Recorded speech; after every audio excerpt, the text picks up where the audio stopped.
I'm going to show you the 6 most useful knots you could possibly need for camping, hiking, climbing, gardening, sailing, adventuring, and survival. The first knot that you need to know is the square knot. This is a great knot for connecting 2 ropes of similar size, and I'll show you the trick to it. You're going to take your right rope on the running end and put it behind the left here, where you have this guy, so you create a little X. You pull this around, you spin them around just like this. So now you've got this crisscross just like an overhand knot. But now the same rope, you put it behind again, you twist it over, spin it around, pull tight, and voila, you have the square knot. The square knot is very easy to inspect. It should look nice and symmetric. The square knot is best for attaching 2 ropes of similar size when the ropes are going to be against or around something like an umbrella outside or a package or something like that. That's the best use of the square knot. The next knot, if you need to attach 2 ropes in a free hanging situation, especially when the ropes are of dissimilar size like this 7mm cord here and this 5mm cord here, is you take the big fat rope, you create what's called a bite in the rope, just like this, and this is called a bite, this little loop, and you take this thin skinny rope, you pass it up through the bite, just like this, you pass it around, give yourself plenty of slack. You come around, and then with the running end here, you pass it in between the thin rope and the bite of the heavy rope, just like this.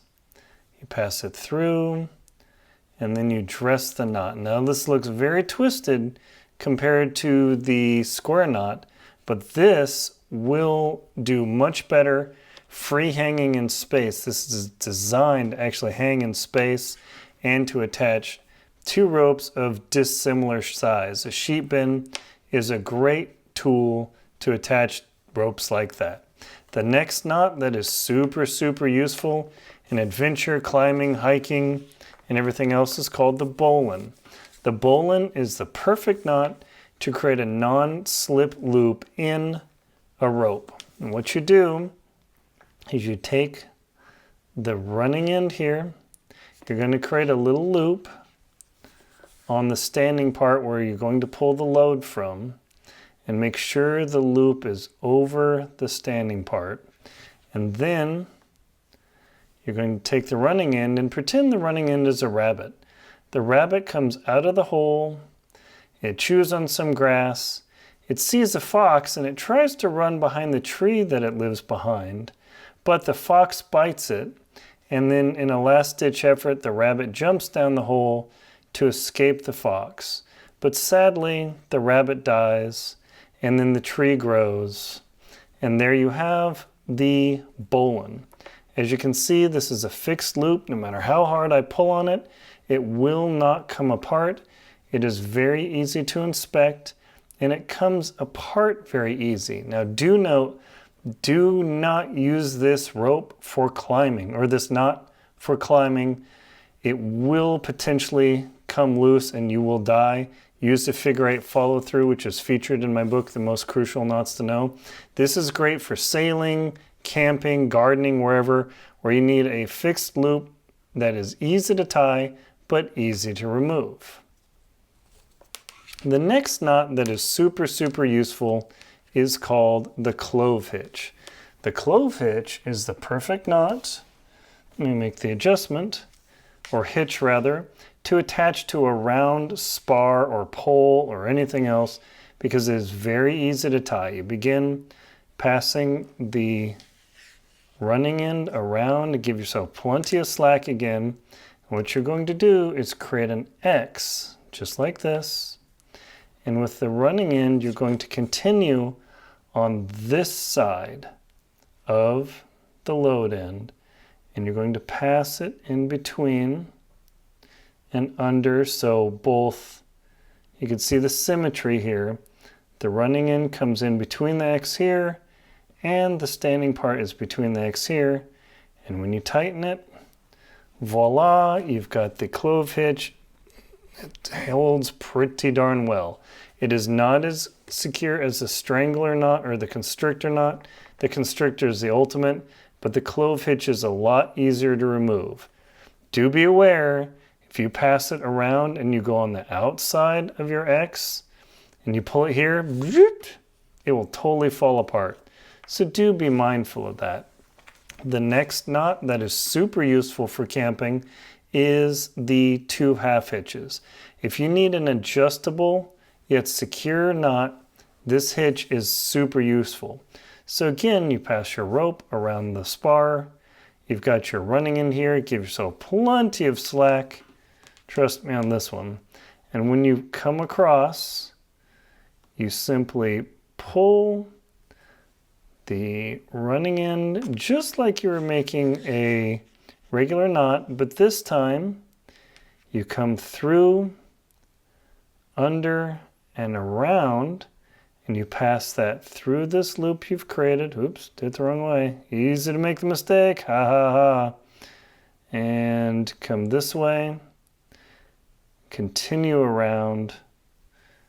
And even a guy who's tied thousands of these can make a mistake. So it's very easy.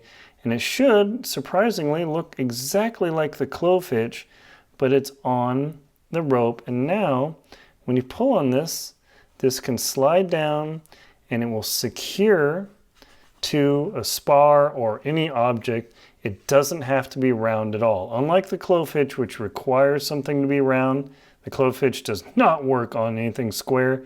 The 2 half hitches is great for a little bit of adjustability depending on the size. However, this knot slides very easily. If you want the ultimate non-sliding but still adjustable rope knot, it's called the taut-line hitch. That's actually called a hitch. And again, you need to give yourself plenty of running in because this takes up a lot more looping. You again pass around whatever object, and it doesn't matter the shape. Maybe it's your tent or a guy line or something. And you're going to go through once. Okay, and then here's the magic trick. Just like the 2 half hitches, you think you go around, but what you do is you go around twice. Inside here, just like that. And just like I made a mistake with the 2 half hitches, don't make that mistake. Simply come through, create the X, and again, we're going to generate that clove hitch structure. But this time, when we dress the knot, it takes a little bit of fiddling to get this guy all tightened up. One, because, well, I'm doing it on video and it's not that easy. And two, it tends to want to kind of undo, but once you get it all set and dressed, they call this dressing a knot, and you get this all tightened up, this guy will stay, barely slips. And yet when you pull on the back of the knot, there you go. And again, it'll hold. I'm pulling really tight. That taut-line hitch is my favorite. Now, why wouldn't you use the taut-line hitch compared to the 2 half hitches?